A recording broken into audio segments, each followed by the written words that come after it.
Olá, sejam muito bem-vindos ao segundo episódio do Talk Med. E no terceiro eu vou pedir música, viu, quando eu vier. Olha, hoje a gente vai falar sobre um assunto super legal. Mas antes de tudo, antes de eu me apresentar, eu quero primeiro apresentar os nossos convidados, doutor Eduardo. Muito obrigada, doutor, por ter aceito o nosso convite. Eu que agradeço o convite. A Brenda, nossa enfermeira aqui, que vai falar também junto com a gente sobre puerpério, o que pode vir desse puerpério quando a gente fala de saúde mental, não é verdade, Brenda? Isso mesmo, uma honra, fico muito feliz de estar participando aqui com vocês. E a Jennifer, seja bem-vinda, Jennifer. Obrigada, é um prazer estar aqui. Gente, é o seguinte, hoje eu estou aqui representando duas ligas sensacionais. A Lago, que é a minha liga de coração, na qual eu sou ligante. E para você que está do outro lado aí, que estivesse perguntando o que é uma liga.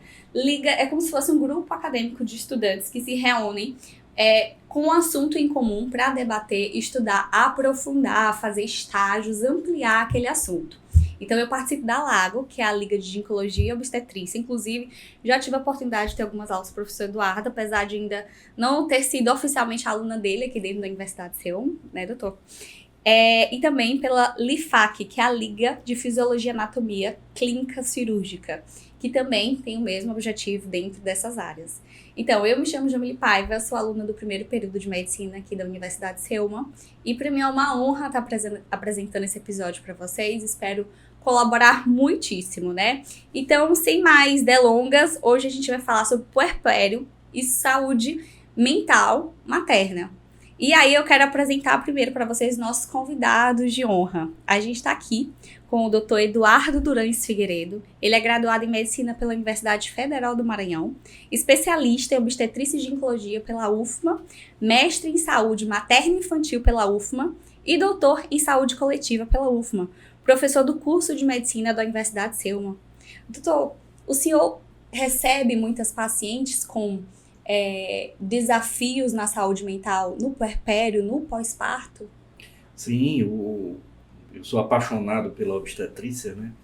E nós que fazemos ginecologia e obstetrícia, a gente acaba indo mais para um lado, mais para o outro. E eu gosto demais da obstetrícia. E a rotina da obstetrícia se atém exatamente a essa parte do ciclo grávido puerperal, né? Então, o pré-natal, o planejamento da gravidez, o pré-natal, né? E o acompanhamento do puerpério. Ao contrário do que muita gente pensa, o pré-natal não termina no parto, né? O acompanhamento continua durante o puerpério. É o obstetra, às vezes, que dá as primeiras noções de puericultura, tira as dúvidas da mãe sobre como cuidar do bebê, né? Às vezes até antes do pediatra, né? Então, a gente se depara muitas vezes com esses transtornos, com essas alterações, né, do ciclo grávido puerperal como um todo. Sim. Eu sou mãe, né? Mãe de duas meninas. Tive elas com 10 anos. 10 anos não, 10 anos são hoje. Mas eu tive elas com 6 anos de diferença uma para outra. Uma bem mais jovem, outra já continua jovem, mas um pouco mais madura do que da primeira gestação. E é interessante isso que o senhor falou em relação a esse pré-natal, né? Que a gente vai lá, escolhe o nosso ginecologista, o nosso obstetra, escolhe, tem aquele tempo ali, assim, né, um pouquinho maior para escolher, mas o pediatra a gente acaba não escolhendo, acaba sendo muitas vezes o que a maternidade traz ou o que as circunstâncias do parto traz, né? E aí eu, por exemplo, recorria bastante mesmo ao meu obstetra, ele que acaba dando muitas vezes esse encaminhamento e acaba sendo uma relação quase que de família mesmo, a gente se sente confiança no nosso obstetra, né? Ele é a nossa referência para cuidar da gente e do nosso bebê. Tem um vínculo muito forte, né? São 9 meses convivendo e tudo, e depositando sua confiança no seu obstetra e tudo. Então, e isso é muito gostoso. E é lindo. Eu tenho uma grande tendência aí, tem muita coisa para rolar pela frente, mas aí para ginecologia. A gente também está com a Brenda Azevedo, ela que é graduada em enfermagem pela Faculdade Estácio, pós-graduada em obstetrícia e neonatologia pela Faculdade Giana, me corrija se eu falar errado, Beretta, sorry, pós-graduanda em estomaterapia pela Faculdade Giana Beretta e consultora em aleitamento materno, atua já há 4 anos na atenção primária à saúde, professora EAD da FACAM, Faculdade do Maranhão, assessora científica do Laboratório Santo André, atende consultório próprio em Bacuri, aqui no Maranhão mesmo, e é enfermeira técnica responsável pela Unidade Básica de Saúde Nazaré Borges Pereira, em Bacuri, Maranhão. Meu irmão, como é que tu dá conta? Eu me pergunto isso, mas dou conta, tô conseguindo aí. Não tem filho, né? Então isso ajuda bastante a gente conseguir essa demanda todinha. Que nada, quando se tornar mãe, vai dar, a gente dá mais conta ainda. Nasce uma mãe, nasce uma força. Agora me fala, Brenda, assim, rapidinho. Vi que você é diretora de uma UBS, né, de uma Unidade Básica de Saúde. Você com certeza recebe diariamente várias grávidas, né? Sim. Você estava falando um pouquinho, a gente estava conversando antes sobre o acompanhamento do pai, né, no pré-natal, que nem sempre acontece. E aí, atuando no interior do Maranhão, como é que é esse cenário? A gente tem puérperas que estão passando por essa situação, em Bacuri, aqui em São Luís. Só dá assim um preâmbulo, gostinho de como é esse cenário no Maranhão pra gente. Certo. A gente consegue identificar esses transtornos no pré-natal, né? E aí, assim, a nossa realidade no interior, porque a atenção básica, ela é a primícia, o começo de tudo. E aí, eles nos procuram, inicia o pré-natal, até mesmo ali o planejamento familiar, que na nossa realidade, principalmente no interior, não acontece tanto, geralmente são as gestações, não vou dizer que não são desejadas, porém não são planejadas a maioria, 90% eu posso dizer isso. E a gente percebe muito, e uma das questões muito marcante, que inclusive interfere na questão do transtorno, né, aí no puerpério, é que não tem um acompanhamento do parceiro, né, tem problemas familiares, e a gente tenta trazer esse parceiro para o pré-natal, né, do cônjuge, mas infelizmente é um desafio, né, que a gente ainda está enfrentando, e tentar trazer ele para dentro do posto de saúde, junto com a esposa, para fazer o pré-natal junto.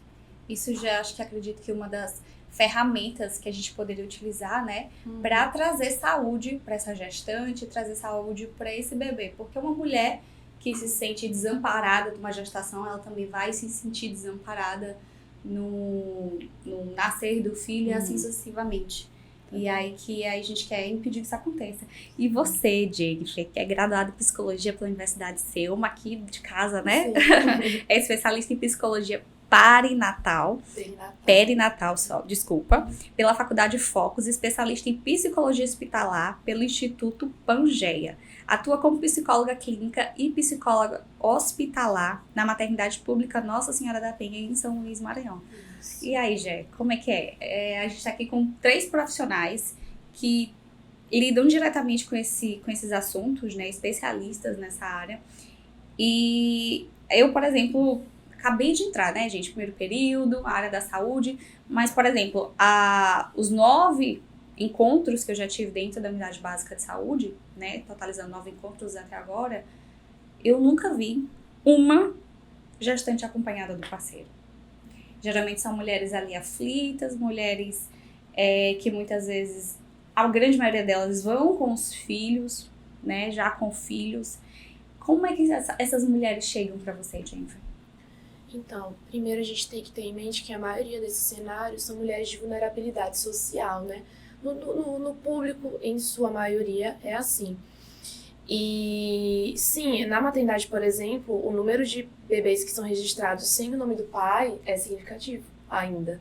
Né? A gente percebe aquela maternidade solo que a gente chama, né? E maternidade solo, gente, não se refere somente a uma mulher que o genitor abandonou aquele bebê, mas também aquela mulher que ela vive com o marido, mas o marido não assume nenhuma responsabilidade afetiva e de cuidados com aquele bebê. Então, às vezes, ela até tem um parceiro, mas como responsabilidade paterna ele não assume, ele não vai até os postos de saúde com ela, não vai até os atendimentos. Também é importante entender que pessoas são essas, porque às vezes é um genitor ou um parceiro realmente que não a acompanha, ou é uma pessoa que ele passa o dia todo trabalhando e ela é dona de casa, né? E ela que assume essas responsabilidades e tem um tempo um pouco mais livre, entre muitas aspas, até porque ela que tem que fazer o pré-natal, então ela precisa ir. Então é sempre bom a gente averiguar, realmente esse parceiro, ele não é um parceiro presente naquela gestação, ou porque é uma família de contexto de vulnerabilidade social e esse homem precisa estar no trabalho para dar conta do sustento familiar, né? Mas são realidades realmente, é uma realidade muito triste, no nosso país, mas que eu vejo uma mudança. Já. Eu vejo uma mudança em que sentido? Do trabalho de parto, lá na maternidade, a presença de homens realmente, não são homens que estão lá só enfeitando, né? Tipo, ela tá lá gritando de dor e ele tá sentado. Homens realmente participativos, caminham com a mulher, faz massagem e dá palavras de motivação. Então, eu acho que a gente também tem que focar um pouco nisso, que tá mudando o cenário. E não precisa estar associado, como eu falei, ao vínculo afetivo do casal. Se é um casal ou não, não importa. O importante é esse homem assumir o papel paterno dele. Sensacional. E doutor, a gente tá falando aqui já de algumas características, fazendo assim um preâmbulo de como tá o nosso estado, que a gente tá falando aqui, né? Sempre trazendo para contexto São Luís e Maranhão, no sentido de trazer informação para você que tá aí do outro lado. Mas antes de mais tudo, o que é o puerpério? O que acontece com a mulher? Por que elas passam por isso? Toda mulher passa por isso. Situaliza aqui a gente, dá uma aula pra gente aqui, doutor Eduardo, por favor. Bom, o que acontece? Vamos começar lá do começo, né? Os hormônios são substâncias que regulam o funcionamento do nosso organismo. E, como a nossa psicóloga falou, não tem todo o contexto social também, né? Mas os hormônios, eles têm que ter um nível para funcionar, para regular o funcionamento do nosso organismo. E o organismo sofre quando há variação nesse hormônio. O que acontece? Nós homens, nós produzimos hormônio de forma linear. A gente sofre um pouquinho na adolescência, quando começa a produzir os hormônios masculinos, mas aí sofre com as espinhas, sofre com a mudança no corpo e tal, mas logo entra aí, depois dos 16, 17 anos, a coisa normaliza e a gente passa praticamente a nossa vida adulta toda produzindo hormônio de uma forma mais linear. A mulher não. A mulher, ela tem ciclos, né?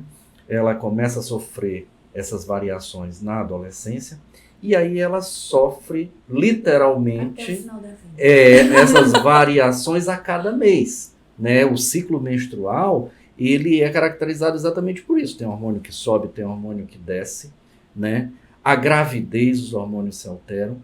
Depois do parto, há uma queda muito grande dos hormônios, muito parecida com o que ela vai sofrer lá na menopausa, né? Nós também temos a andropausa, mas de forma muito mais suave, de forma muito mais branda, quase não se fala de andropausa, né? Mas a mulher não, na menopausa ela sofre de novo variações. Então o que acontece? Começa tudo com aquilo que a gente conhece como TPM ou SPM, né? A tensão pré-menstrual ou a síndrome pré-menstrual, que na verdade... Desculpa lhe interromper, mas é só para conscientizar quem tá em casa. Me corrija se eu... É frescura, então? De jeito nenhum. De jeito nenhum. A SPM, a síndrome pré-menstrual, ou mais especificamente o transtorno disfórico pré-menstrual, ele é uma realidade, é um transtorno mesmo, causado por essa variação dos hormônios, né? Principalmente pela subida da progesterona, que é o hormônio que sobe na segunda fase do ciclo. Ah, mas toda mulher sobe. Sim, toda mulher... A progesterona sobe na segunda fase do ciclo, mas tem mulheres que têm mais sensibilidade a essa progesterona. Essa mulher que tem transtorno disfórico pré-menstrual é uma séria candidata a ter depressão na gravidez e também ter depressão no puerpério, porque é uma fase de mudanças hormonais, mudanças no papel social dessa mulher, né?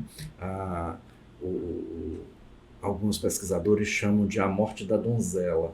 Ter o primeiro filho é uma mudança mais profunda na vida da mulher do que se formar, do que se casar, sair da casa dos pais, né? Por isso que eles chamam de a morte da donzela. Nossa. Né? Por isso também a incidência de depressão puerperal é maior nas primíparas, nos primeiros partos, porque é uma mudança desconhecida. Drástica, Todos né? nós temos medo do desconhecido, né?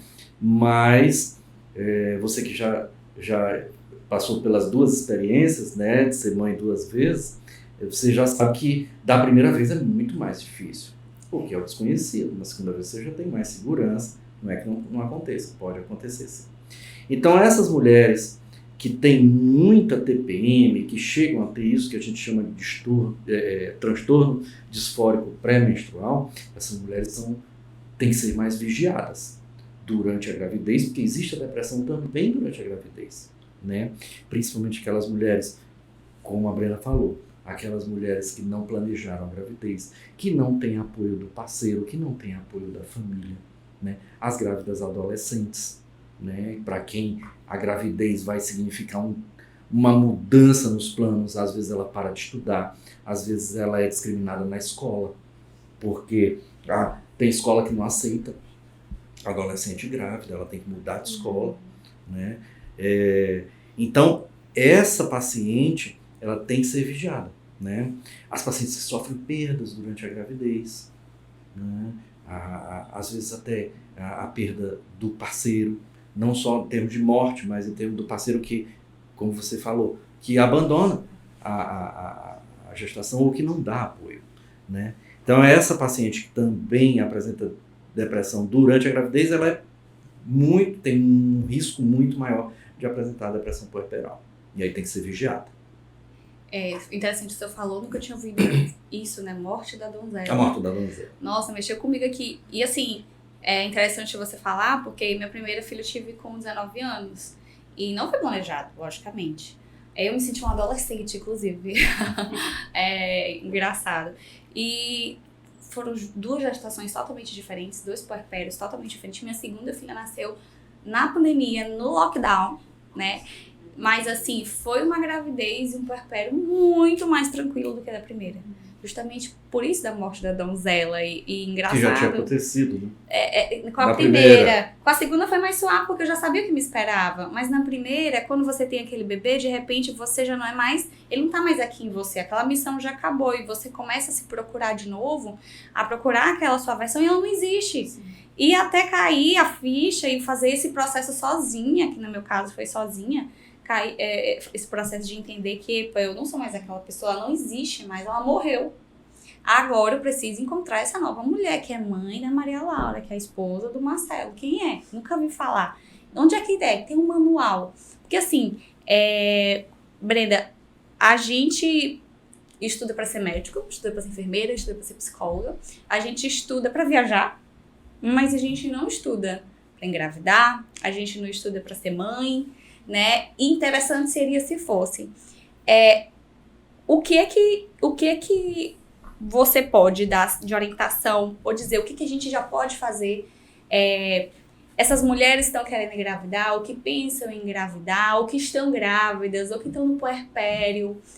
Quais são as orientações que você dá para que essa pessoa se cuide melhor, para que essa fase, caso ela ocorra, porque, como o doutor falou, esses hormônios eles vão cair, eles vão mudar, né? E isso deixa a pessoa mais predisposta a apresentar um quadro desse, a sofrer de algum desses transtornos. Então, o que é que essa pessoa pode fazer? O que a família pode também fazer para ajudar? Certo, então vamos lá para onde tudo começa, né? A porta de entrada, né? Falando do SUS, é a atenção, né, básica. Então, a mulher ela se direciona até a unidade básica de saúde, o postinho, e aí ela marca uma consulta com o médico, ela marca uma consulta com a enfermeira, e aí vamos começar lá pelo planejamento familiar. É aquela adolescente que vai acompanhada muitas vezes da mãe, que é algo que antigamente tinha um tabu muito grande, e hoje a gente percebe que esse tabu ele vem sendo quebrado. Então a mãe leva a adolescente para iniciar ali o anticoncepcional. Então a base de tudo é a educação, né? Então nós, enquanto profissionais ali da atenção básica, a gente investe na orientação dessa mulher, dessa adolescente. E aí vem aquela que vai iniciar o pré-natal. E muitas vezes ela não planejou. Foi ali aquela gravidez de surpresa. E aí a gente vai questionar se essa gravidez está sendo desejada, né? E assim, o que eu costumo sempre dizer, nós da atenção básica, nós criamos vínculo, é necessário criar o vínculo com a comunidade, com a paciente, entender o contexto social dela, a família. A gente tem que conhecer a paciente pelo nome, é dona Joana, é dona Bruna, e aí às vezes a gente sabe onde mora, sabe que o marido sabe tudo, né? Acaba conhecendo a vida inteira da paciente, porque a gente convive ali com ela, como o doutor falou, os 9 meses. Então, a gente investe nesse vínculo, né? Que aí traz o princípio da humanização, que é importantíssimo. Se eu não criar vínculo com a minha paciente, vai ser difícil mesmo até entender o que ela está passando, O médico vai ser difícil entender o diagnóstico, que é um diagnóstico desafiador, né, doutor? Às vezes de um transtorno mental ali, que começa muitas vezes na gravidez, né? Pelas questões hormonais, mas também sociais. E aí a gente vem com esse enfrentamento. E chega ali no puerpério, essa mulher dá à luz à criança, o que é que nós fazemos? Vamos fazer a visita domiciliar, né? Para continuar esse acompanhamento. Então a gente chega naquela casa, conversa com a família, às vezes vamos visitar a puérpera, fazendo ali o aconselhamento do aleitamento materno, saber se está amamentando direitinho. Só que às vezes a nossa atenção ela volta toda pro bebê e a mãe fica de lado, né? E só que enquanto profissionais a gente tem que se atentar muito a isso, porque um dos sinais, inclusive, da depressão pós-parto, essa mãe ela não quer mais amamentar, né? Ela rejeita a criança, né? E ela diz, não estou conseguindo amamentar, não estou produzindo leite. Então a gente tem que investigar com um olhar holístico, né? O que está acontecendo? Será se realmente ela está tendo a dificuldade de amamentar, da pega correta, ou é simplesmente ela é um sintoma de uma depressão, né? Então tudo isso a gente tem que ver de forma humanizada para poder entender essa mulher, entender esse contexto, né? Conversar com a família. E às vezes é uma adolescente que mora com a mãe, que vivem ali, né? Numa situação complicada, de muitas brigas, às vezes de violência. Então são desafios que a gente enfrenta e que é preciso ter postura, né? Para entender. E aí a gente entra com a equipe, né? O psicólogo, né, da atenção básica, o médico, então entra com toda a equipe ali para tentar ajudar essa puérpera. Agora me fala, Brenda, quais são, Jennifer, olha a apresentadora aqui, gente, se enrolando. Jennifer, geralmente quais são os sintomas dessa puérpera? Quais são os sintomas, assim, ela falou de um característico, mas acredito que é um sintoma de quando essa depressão já está ali iminente, esse transtorno, né, já provavelmente já é algo ali que está se concretizando. Mas quais são os sintomas durante a gestação e no puerpério que essa gestante precisa ficar de olho, essa puérpera precisa ficar de olho e a família também precisa prestar atenção? Certo. Como já falaram, em sua maioria, especialmente a depressão, ela começa, na maioria das vezes, desde a gestação. A gente usa na psicologia, que nem eu falei, a psicologia perinatal, a gente usa o termo na psicologia de depressão perinatal, hoje em dia, justamente para não ter aquela ideia fechada de que ela só se inicia no pós-parto. E na maioria das vezes não, ela começa na gestação. Só que como tem toda aquela alteração hormonal, às vezes passa um pouco despercebido. E às vezes ela tá muito camuflada, como eu falei, com as alterações e tudo. E ela tende a piorar no pós-parto, porque imagina só, você que já passou por isso sabe melhor do que a gente. Privação de sono. Você acorda 4 vezes à noite e não é abrir o olho e fechar de novo. É você acordar, pegar o bebê, tentar amamentar, que é extremamente difícil. Eu não sabia que era tão difícil amamentar uma criança, até conviver com essas mulheres.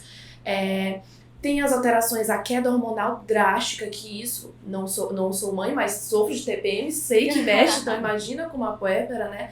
É pior ainda. Aí tem o seu contexto social, a gente não sabe como é que é, se o parceiro é presente, se a família apoia ou não, enfim, ainda tem esses fatores. Então, tudo isso tende, por isso que tem esse costume ainda de associar a depressão pós-parto, porque o pós-parto ele intensifica os sintomas. Não é que começou ali, em sua maioria começou antes. Um sintoma que é muito comum, que eu vejo nas pacientes, são pensamentos intrusivos. O que seriam pensamentos intrusivos? São pensamentos automáticos que a gente tem e geralmente não são positivos. Por exemplo, eu estou dirigindo um carro e eu começo a pensar, queria sentir a sensação de bater o carro. Ou então, pegando agora um exemplo voltado para o ciclo gravídico puerperal. Eu queria queimar minha barriga. Do nada, ela vem esse pensamento. Ou então, e é mais comum do que a gente pensa, tá? No pós-parto, ela olha pro bebê e tem medo de ficar sozinha com o bebê porque ela tem medo de colocar o bebê dentro do micro-ondas. Isso é real, não estou dando exemplos inventados, são todos reais. Então a gente tem que ter muito cuidado com as falas que ela tem, Ah, esse bebê tá me irritando. Ou então, ah, minha barriga tá muito feia. Eu fico agoniada com a minha barriga. Essa sensação do bebê se mexendo me incomoda, né? Não é que isso é indício de um transtorno, mas são falas que precisamos ter muito cuidado. Ela não mostrar empolgação com as coisas do bebê, ela não mostrar empolgação de estudar sobre, conhecer ou ir ao médico, né, nas consultas, ela não demonstrar muito afeto durante os exames, mas tudo que envolve o psicológico tem que ser muito bem observado, porque às vezes é só uma questão de vínculo com o bebê. Não necessariamente é um transtorno surgindo, né? Aí eu já vou entrar no que a gente estava até comentando antes, a importância não só do pré-natal obstétrico, odontológico, né, nutricional, mas também o pré-natal psicológico. Porque quando ela começa o pré-natal psicológico, é ali que o profissional de saúde mental, seja o psicólogo ou o psiquiatra, ele vai observar mais atentamente essas falas, né? E trabalhar com ela, porque às vezes a mulher ela tem vergonha e medo de falar que ela pensa em matar o bebê dela, que ela tem um pensamento automático de colocar o bebê dela no micro-ondas ou na geladeira. Então ela tem muito medo de falar isso porque ela vai ser julgada, muito provavelmente, né? Por isso o atendimento, como a enfermeira falou, o atendimento humanizado é muito importante, porque geralmente elas não vão no psicólogo, elas vão no médico ou na enfermeira ou qualquer outro profissional.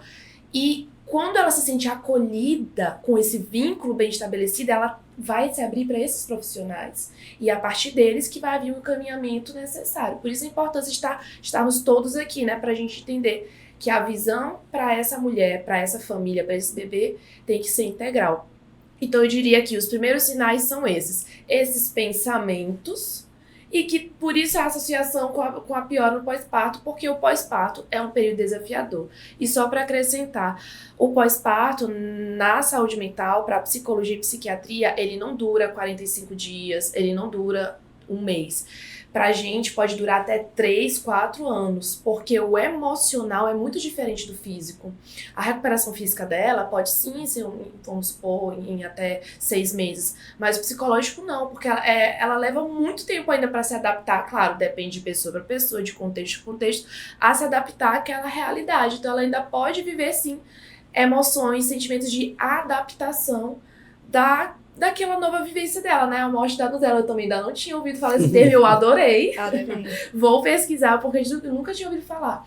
E faz muito sentido. E aí é um processo de luto que a gente diz também, né? Verdade. E esse luto é muito aos pouquinhos. É a vida que você, que foi mãe jovem, de 19 anos, a psicologia, a gente diria até que é adolescente ainda. Sim, como eu me sentia. Exato, você era jovem, queria ir pra festa, vamos supor, tava no auge, e você vê todo mundo e de repente você não pode fazer nada disso, então você demora a se adaptar. Às vezes a mulher culpa o bebê, por isso que a gente tem um trabalho de orientá-la, acolher o que ela fala, o que ela sente. A gente jamais pode julgar esses sentimentos, pensamentos, até porque se a gente julgar ela vai se retrair, mas ela vai continuar pensando.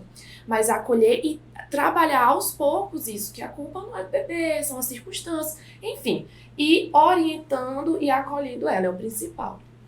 É interessante que à medida que vocês vão falando, eu vou acabando fazendo aqui uma viagem no tempo, né? Relembrando de algumas coisas que eu passei. Como eu falei, minha segunda filha, outra cabeça, tudo diferente, então não é a regra, já, enfim, bem mais evoluída, bem mais tranquila, já sabia o que me esperava, principalmente. Mas na primeira, que foi de susto, não foi planejado, nem por mim, nem por meu marido, na época eu tinha 18 anos, ele 26, então assim, foi tudo muito rápido, a gente casou muito rápido, quando me vi já estava numa casa com o bebê e o marido, oh meu Deus, o que faço, para onde vou, né? E a respeito dos sintomas que tu falaste, em relação aos pensamentos intrusivos, eu tinha alguns deles. Na verdade, eu percebendo depois, eu passei por um baby blues, muito choro, querendo me isolar, me sentia mal com aquelas circunstâncias, mas não tinha nada a ver com a minha filha, eu amava aquele bebê incondicionalmente, mas não estava feliz com as circunstâncias. Você vê, eu engordei bastante. Hoje eu tenho 51 quilos, mas na época eu tinha 48, fui para 71. E eu engordei 12 quilos nos 2 últimos meses de gravidez. Então eu fiquei bem acima do meu peso, eu fiquei muito flácida, minha mama caiu muito. A autoestima. Nossa, eu tive fissura no bico do peito, meu bico ficou na carne viva. na época, ainda há 10 anos atrás, gente, que era, não tinha essa difusão de tantas pessoas entendendo sobre como funciona a amamentação, orientação, não tinha. E minha mãe enfia a boca do menino no peito, minha sogra, meu marido com 20 e poucos anos não lembrava de nada, então assim, eu meio que tava só. E na época a minha médica também era a profissional que eu havia escolhido, enfim. Também orientou como podia na época. E um dos pensamentos intrusivos, na verdade, era assim, eu não me sujeitava a situações de possíveis riscos com ela. Então, por exemplo, eu não ia pra sacada de casa. Sim. Porque eu tinha medo de jogar ela de lá. Mesmo sabendo que eu jamais faria isso. Mas eu dizia, eu não vou. E aí isso me deixava mal. E isso vai deixando mal, isso vai minando, né?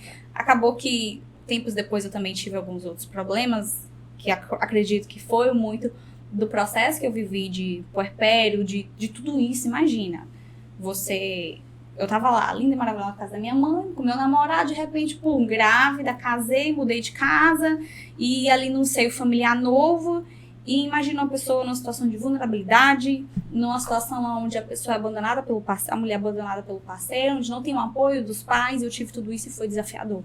Imagina não ter um desses fatores ou não ter todos esses fatores o quanto é desafiador.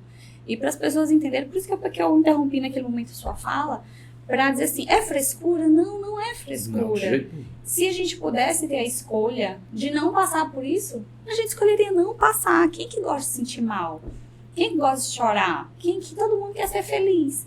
E a puérpera, a coisa que ela mais quer na vida dela é curtir o bebê dela. Ou então passar por aquela fase como for, mas da melhor forma possível. E é preciso ter essa sensibilidade das pessoas. Então, assim, doutor Eduardo, eu queria que você falasse um pouco agora pra gente sobre Baby Blues. Uhum. Tem muita gente que passa por isso e nem conhece. Eu passei. Mas só fui saber que isso existia muito tempo depois. Mas tive lá os choros, os pensamentos intrusivos que não tinham associado isso, mas muitos momentos de choro, de isolamento, de me sentir a pior pessoa do mundo. Fala um pouco mais pra gente o que é o Baby Blues, qual a diferença de um transtorno depressivo, das outras condições psíquicas pro Baby Blues. Tá. Vocês falaram aí luto, né? No luto puerperal. E aí, o que é o luto? O luto é uma sensação de perda de alguma coisa ou de algum ente querido. E, além da morte da donzela, durante o puerpério, quando o bebê nasce, um outro bebê morre. Qual bebê morre quando o bebê de verdade nasce? O bebê que a mãe idealizou. Então, durante a gravidez, mesmo nas gravidezes planejadas, e até mais nas gravidezes planejadas, a mãe idealiza o bebê. Né? Antigamente elas liam revistas, era a revista Pais e Filhos, revista Meu Bebê, e hoje está tudo aí na internet, nos blogs, e ela começa a participar de grupo de WhatsApp de grávida, e começa a ler, e aí ela idealiza um bebê realmente ideal, que só existe na cabeça dela. É um bebê lindo, que dorme a noite toda, toda, que não chora, que não adoece, né? Que só os bebês que a gente vê na internet, todos lindos, todas as meninas de cor de rosa, todos os meninos de azul, né? Esse bebê ideal morre quando nasce o seu bebê de verdade. E aí a mãe passa por essa experiência de luto. Claro que a alegria do nascimento do bebê real normalmente ofusca o luto, mas em algumas situações não. Em algumas situações essa tristeza pela perda do bebê ideal se manifesta quando vem as dificuldades.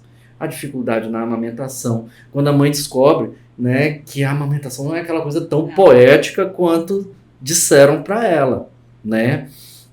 A amamentação, ela é sempre falado que a amamentação é um vínculo, é o último vínculo físico que se estabelece após o cortar do cordão umbilical. Então eu costumo sempre dizer para as minhas pacientes que eu adoro ser pai, mas ser pai para mim foi uma das melhores experiências, ou talvez a melhor experiência da minha vida. Mas nós que somos pais, nós não temos nem ideia do que é ser mãe, né? Ser mãe, você carrega a pessoa dentro de você durante 9 meses. Você sente o bebê se desenvolver, você sente o bebê mexendo. E durante o parto, há uma ruptura física disso aí. O bebê, ele sai de dentro de você. Seja no parto normal, seja na cesariana, o bebê sai de dentro da mãe. E o cordão umbilical é cortado. Qual é a última ligação física da mãe com o bebê? A amamentação. Né? A amamentação não é só uma questão nutricional. Né? A amamentação tem o contato pele a pele, tem a troca de flora bacteriana, né? Que o bebê nasce com uma flora bacteriana muito pobre na pele, e aí ele vai adquirir essa flora bacteriana da mãe, do contato pele a pele. Então tem a questão afetiva, né? Quando você vê, por exemplo, uma mãe amamentando um bebê, amamentando, mas não é mais nem bebê, né? Quando você vê uma mãe amamentando um filho de 4, 5, 6 anos de idade, e aí ela diz assim, não, doutor Eduardo, eu não posso parar porque ele depende disso. Não, não é ele que depende, é ela que depende daquela ligação afetiva.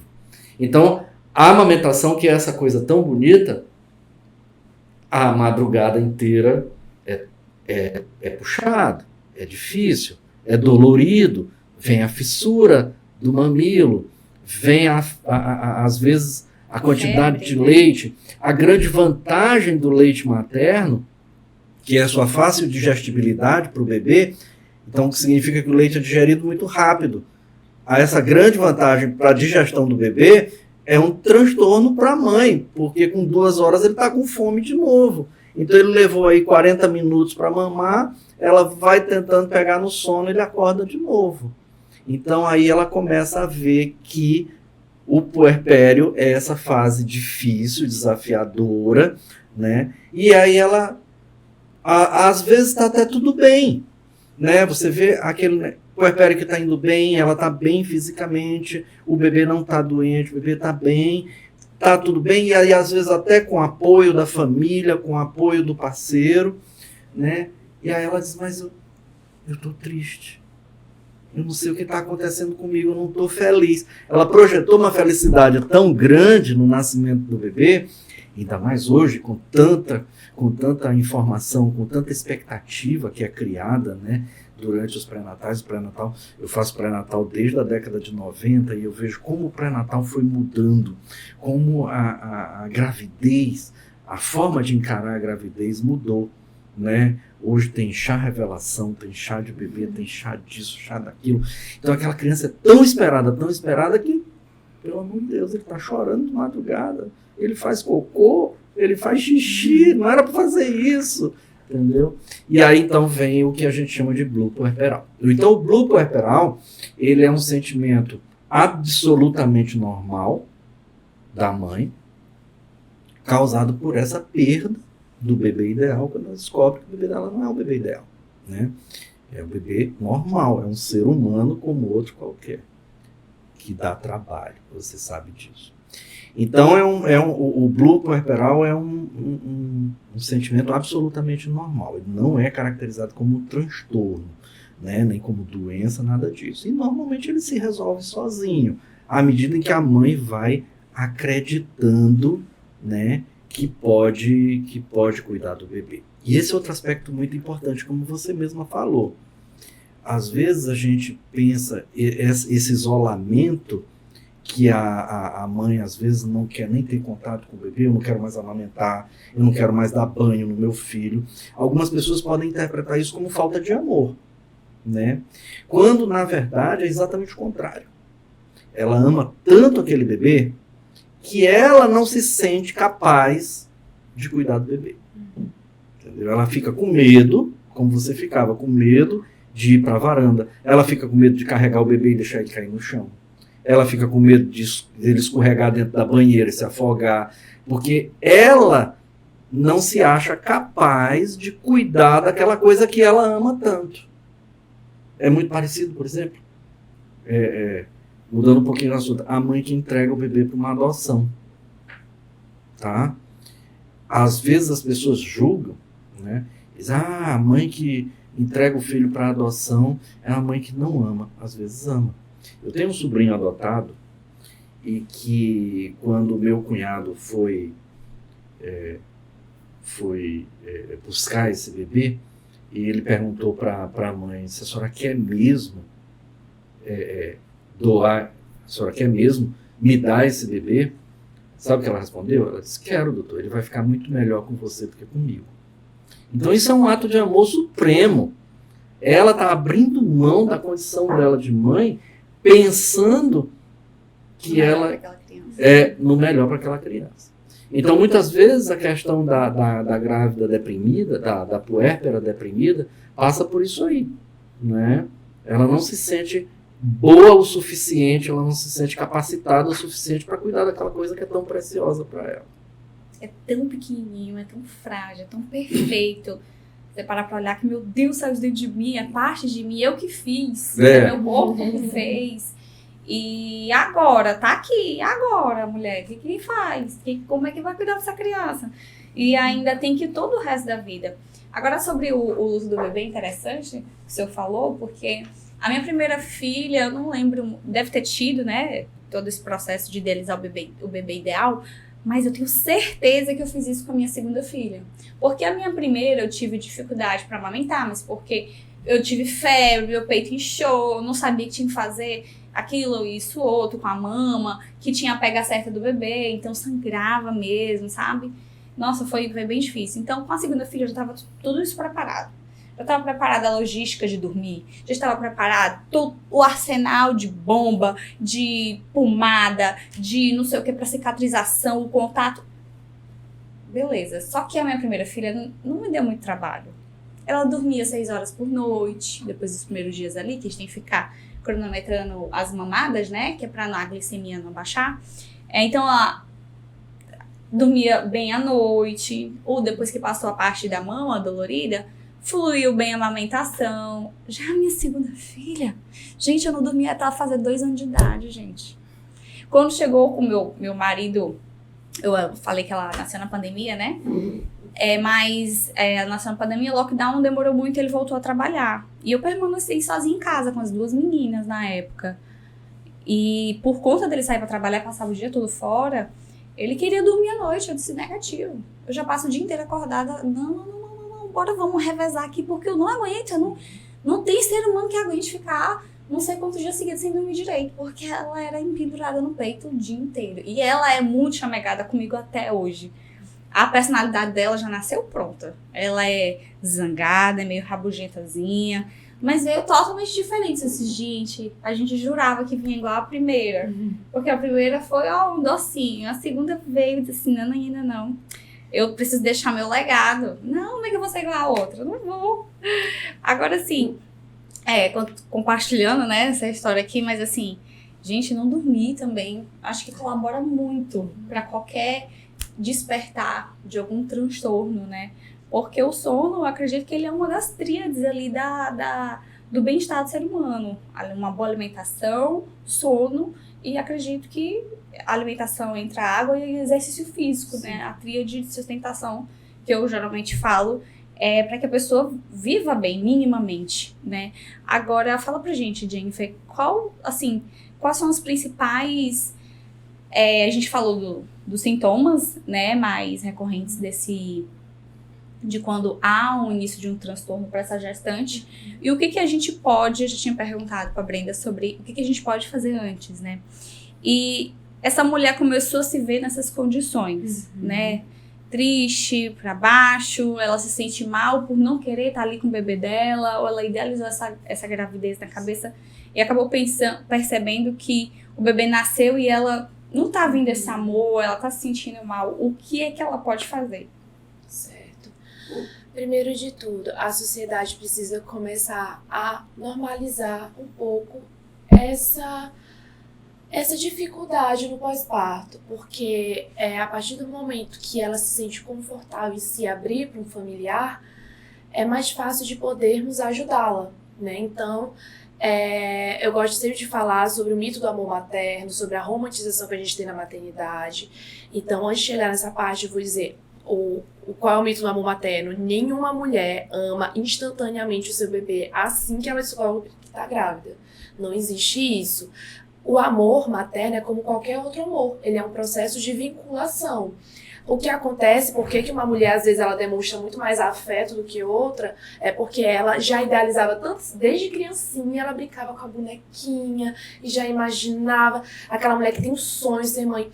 E nem sempre a mulher que tem sonho de ser mãe significa que ela não vai ter transtorno, pode ser que ela sofra, né? Uma coisa não impede a outra, mas é diferente, entendeu? O processo de vinculação é algo que ocorre aos pouquinhos. Para algumas é mais rápido, para outras não.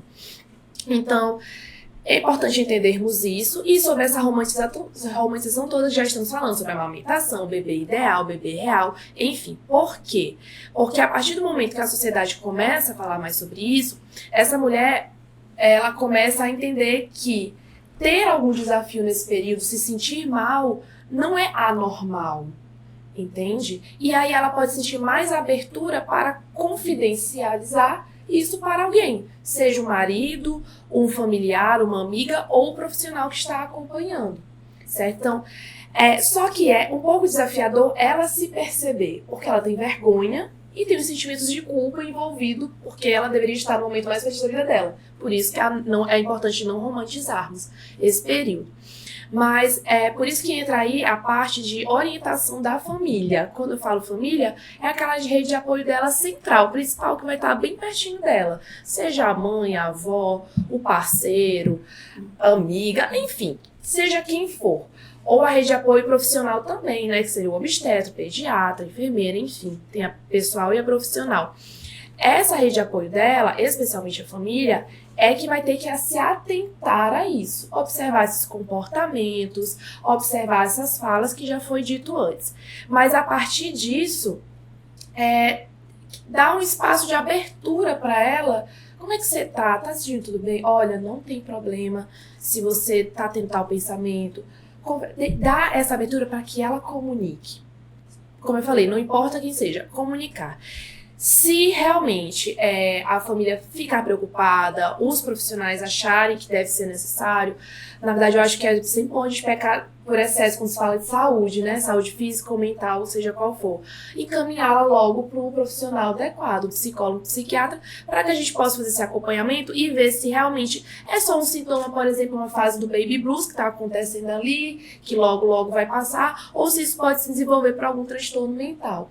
Temos transtornos gravíssimos durante o puerpério, que eu gosto de mencionar, que é a psicose puerperal. Ela não é muito comum de ocorrer, mas ela pode sim ocorrer com algumas pessoas, que ela está muito ligada a alucinações e delírios durante o pós-parto, certo? Então não é simplesmente um pensamento intrusivo, ela pode começar a ouvir vozes dizendo que aquele bebê, geralmente as alucinações e delírios estão muito associadas a cunho religioso ou sexual, em sua maioria das vezes. Então às vezes essa mulher, ela ouve a voz dizendo que aquele filho dela é do demônio, vamos supor. E ela precisa matar aquela criança. Ela está sofrendo provavelmente psicose puerperal. Isso é grave, porque ela pode cometer infanticídio e suicídio. Então, por isso que é um transtorno que precisa de muita atenção. E ele, às vezes, como é que eu posso dizer? Ela pode ter um surto do dia pra noite. Ela pode já estar dando alguns sinais. Olha, é que eu tô tendo... Ela pode chamar de pensamento, né? Mas aí pode ser confundido. Quando ela fala voz, a gente fica mais assustado. Poxa, é uma voz. Segundo ela está ouvindo uma voz. Aí fica mais claro. Ela está tendo algum tipo de alucinação e delírio aí.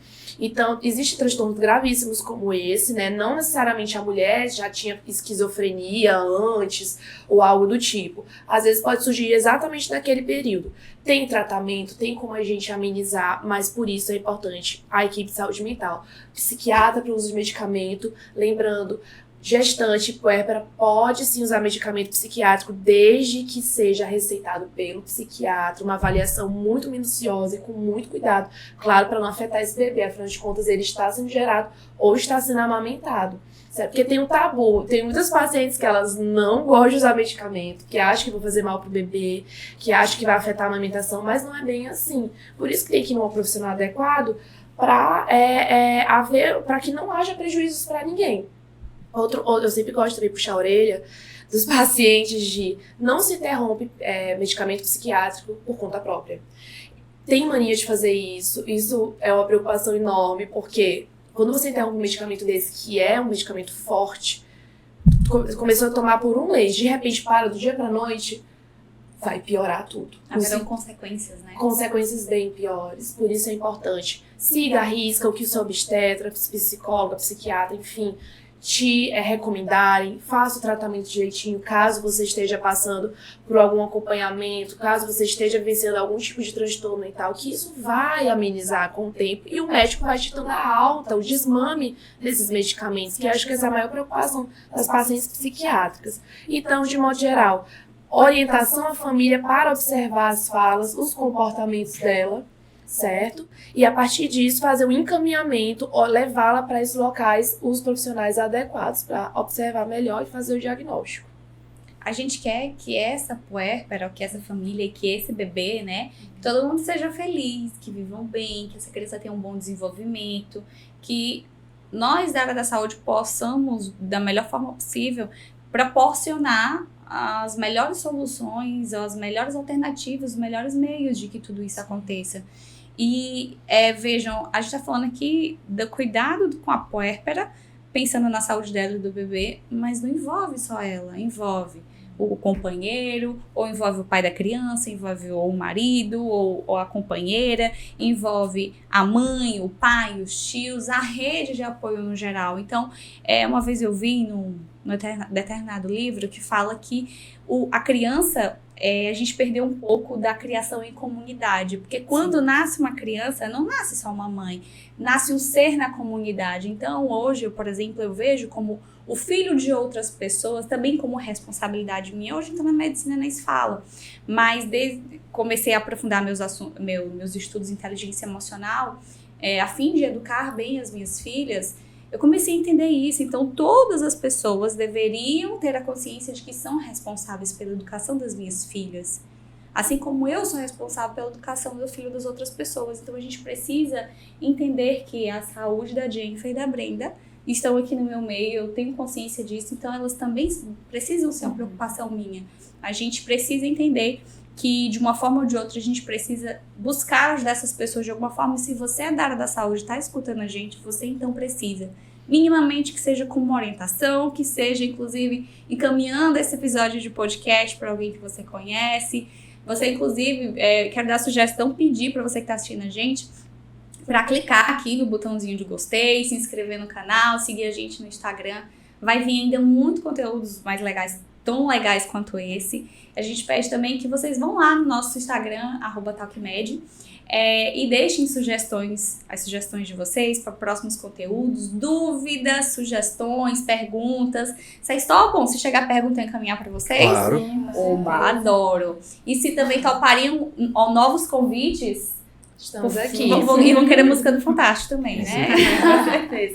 Agora, assim, pra gente ir finalizando, Brenda, me identifiquei com tudo isso, quais são os passos que eu preciso seguir e, a longo prazo, o que eu preciso fazer, né? Me percebi, ou seja, na gestação, seja no puerpério, com alguns desses sintomas, ou uma condição que me deixe preocupada ou que me deixe insatisfeita. Por mais que possa vir a ser um transtorno ou não, e só um adeno, antes de finalizar minha pergunta, precisa haver um episódio, vai ter aqui dentro do TalkMed, vamos chamar psiquiatras, para a gente buscar desmistificar ainda mais isso do medicamento, isso do uso do medicamento, né? Eu conversando com o meu psiquiatra, ele me disse assim, você sabia que tem pessoas que usam medicação a vida inteira pro coração? Sim. Em relação a diabetes, sabia? Aham. Sabia que se as pessoas não pararem de tomar esses medicamentos, elas morrem? Aham. Então, esse medicamento, se faz bem, por que você vai parar de tomar? Ele dificulta a sua qualidade de vida, por que você vai parar de tomar? Por que essas pessoas podem tomar esses medicamentos e você não? É mesmo. As pessoas associam muito a ideia de loucura, né? Isso. No que diz respeito à psiquiatria. E pode ser o resto da vida ou pode não ser. O importante é que você não merece, não deve estar numa condição que você se sinta mal, se sinta triste, se sinta apático, não se sinta pertencente. Então, Brenda, pra gente finalizar, conta pra gente onde essa mãe tem que ir, o que ela tem que fazer e essa família também. Certo, como eu falei desde o início, né? Essa mãe, ela vai buscar pela unidade básica de saúde, ela vai fazer a sua consulta com o médico, com o enfermeiro. E assim, a questão do vínculo ela é importante por conta disso, porque no momento dessa consulta, ela precisa se abrir. E o que acontece muito, que a gente tem que ter cuidado, é sobre ser robô ali, só cumprir, né, aquele passo a passo da consulta e não ter espaço para essa mulher falar, né? Que é justamente o olho no olho, né? E aí ela se sentir à vontade e falar suas inseguranças, os seus medos, aquilo que ela vem pensando. A partir do momento que a gente consegue identificar na atenção básica essas alterações, esses sinais, né? A gente caminha para o psicólogo da unidade, né? O médico da unidade vai estar encaminhando para o psiquiatra. Então, essa mulher ela vai passar por esse acompanhamento especializado, mas ela vai continuar com a gente, né? Tanto com o médico quanto com o enfermeiro da unidade. E aí, o vínculo ele é tão grande porque envolve a família. Geralmente, a gente conhece a família dela. E uma das estratégias que a gente tem dentro da atenção primária à saúde são os grupos. Então, a gente reúne as gestantes, as puérperas, os companheiros, para fazer, né, aquela conversa, aquela roda de conversa. E a troca de experiência de uma mãe, né, da outra, do parceiro, acaba com que eles fiquem, né, não acontece só comigo. Então, não tá errado, né? Eu não sou uma pessoa normal, mas acontece com fulano. Então, ela já vai se sentir ali bem em conseguir compartilhar, mesmo que ela não compartilhe ali no grupo, junto com todo mundo, mas no off... Só de escutar, né? Ela já busca o enfermeiro, ela já busca o médico. Eu sempre, né, puxo sardinha pro meu lado, pro enfermeiro, porque na atenção básica, a gente fica muito próximo. E realmente a gente cria essa amizade. E eles conseguem o número da gente, eles ligam, as minhas gestantes, elas me ligam, né, para tirar alguma dúvida, para dizer que está acontecendo alguma coisa ali. Então, isso é muito interessante. Então, eu sempre vou puxar aqui em defesa da atenção primária à saúde, em defesa do SUS, dizer que é a nossa porta de entrada. Com certeza. Então, essas mulheres, elas podem e devem se dirigir às unidades básicas de saúde mais próxima da sua casa, né? E caso não se sinta à vontade para falar com a enfermeira ou com o médico, virar e dizer, doutor, doutora, olha, tô precisando de ajuda. Você tem psicólogo, me encaminha. E aí, eu sei que muitas vezes é difícil tomar esse pontapé, mas se você tá assistindo a gente, tá passando por alguma dessas situações, por favor, vá atrás, manda mensagem no Instagram das meninas aqui, a gente vai deixar as redes sociais delas aqui embaixo, para que elas, ou eu também, a gente possa ajudar você que tá aí do outro lado, porque esse é o nosso maior objetivo. Eu só queria acrescentar, Mês de maio, né? Que A campanha? Também, mas que as maternidades públicas do estado aqui do Maranhão têm equipes de psicologia. Claro que, por exemplo, algumas unidades são enormes, né? Então a demanda é gigantesca, mas tem equipe, qualquer coisa você pode solicitar lá. A universidade, ou o hospital universitário também tem equipe de psicologia, né? Como eu falei, às vezes a demanda é muito grande para a equipe que tem, mas tem. Eu acho que é importante solicitar, ou então informar para sua enfermeira, para sua obstetra que está te atendendo, que você gostaria de um atendimento. O hospital psiquiátrico, a referência psiquiátrica do nosso estado é o Hospital Nina Rodrigues. Eu sempre vou bater o martelo para quebrar os tabus. As pessoas ainda têm muito medo do nome Sim. hospital psiquiátrico, mas não tem mais aquela imagem do passado. Hoje em dia tem um setor de urgência e emergência, ambulatórios, que você às vezes precisa de um atendimento imediato, né? Uma consulta, algum medicamento ali. Uma crise de ansiedade. Exatamente. Né? Então, a Nina Rodrigues seria um local também referência para todo o nosso estado. E também acrescentar sobre a campanha do Maio Furtacô, né? Já que estamos vai ser postado em maio. Ai, gente, se não for, vocês vão perdoar a gente, tá? Enfim, o importante é que o Furtacô tem que ser propagado durante o ano todo. Assim como o Setembro Amarelo, as pessoas falam, não vamos falar sobre suicídio só no Setembro Amarelo. Vamos falar o tempo inteiro. Então, a gente faz essas campanhas, né, mensais, envolve cores, envolve toda uma estratégia para buscar usar como artifício para trazer as pessoas para olhar para assuntos que geralmente não são vistos, né? Exatamente. Então, independente de ser maio ou não, quando for postado esse vídeo, a época que você estiver assistindo esse vídeo aí, saiba que todo ano, mês de maio, tem agora Temos a Maio campanha Furtacor. Maio Furtacor, que ela tem o intuito justamente de falarmos sobre a saúde mental materna. É uma campanha para todos, não é só para mães, tá? Até porque todo mundo é filho de alguém, então verdade. todo mundo vem desse ciclo, né? E a nossa intenção é justamente que a gente possa ter momentos como esse, propagar a importância de falarmos sobre a saúde mental especificamente da mulher. E ela surgiu justamente no período pandêmico, porque foi onde as mulheres mães foram mais sobrecarregadas, né?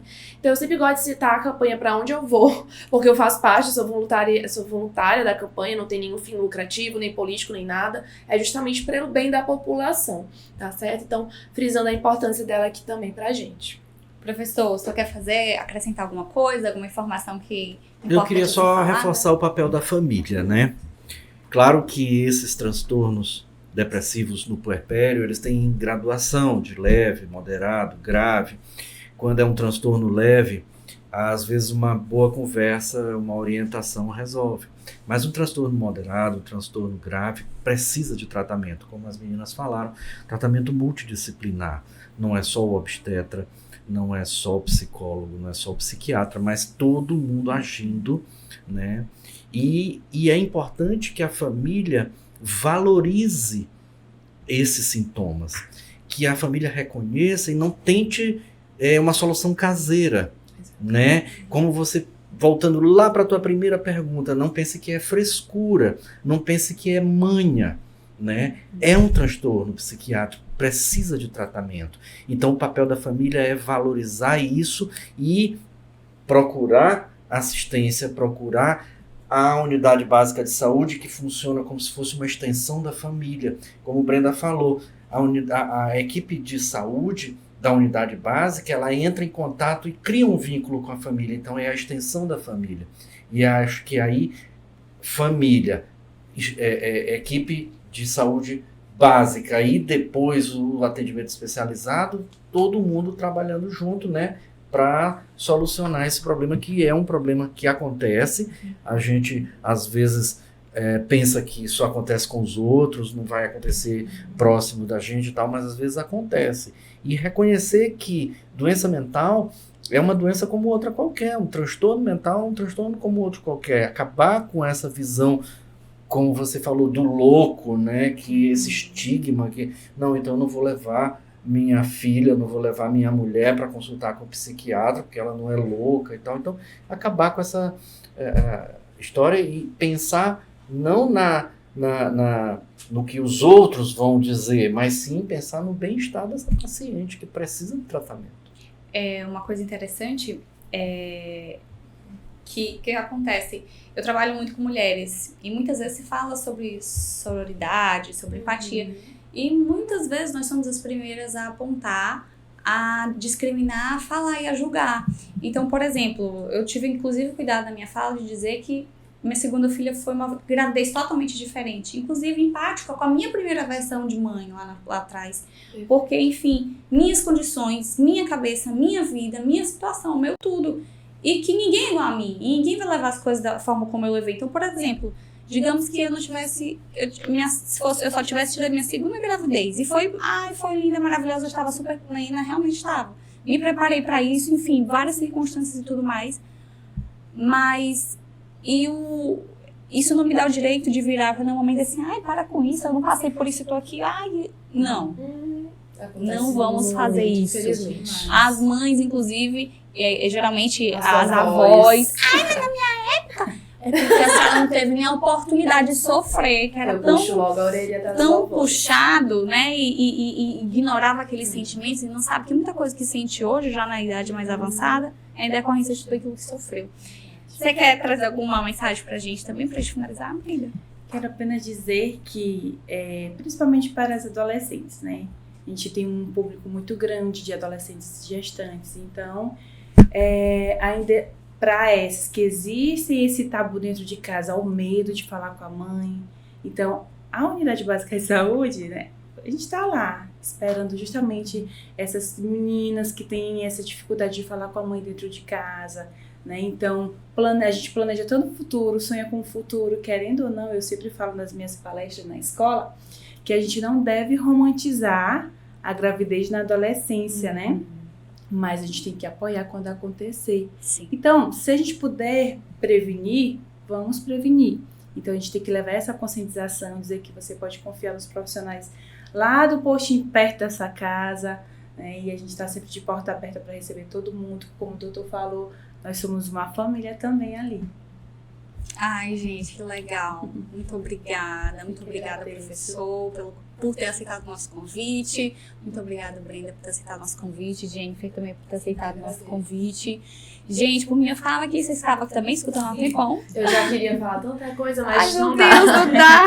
Eu tenho sensação que falam tão pouco, né? Acho que foi só 3 vezes cada um aqui nas minhas contas. Poxa, a gente queria... Tá vendo como é bom? Espero que você do outro lado tenha gostado. Nossos convidados, muito obrigada. É isso. Se você assistiu esse vídeo até aqui, curte ele, compartilhe nos grupos de WhatsApp. É com muito carinho que os alunos da Universidade Selma desenvolveram esse projeto, com o apoio do CAMU, que é o apoio da professora Tatiana. Então, assim, abracem esse projeto junto com a gente. É um projeto para você que está do outro lado nos assistindo, é um projeto para a comunidade. Então, a gente quer te ouvir. Então, seja onde você estiver nos ouvindo, nos assistindo, por favor, deixe o seu feedback a respeito de tudo, a respeito do tema, o que você quer ver mais por aí. Enfim, a gente quer alcançar o máximo de pessoas possíveis. Mas obrigada mais uma vez, gente. E é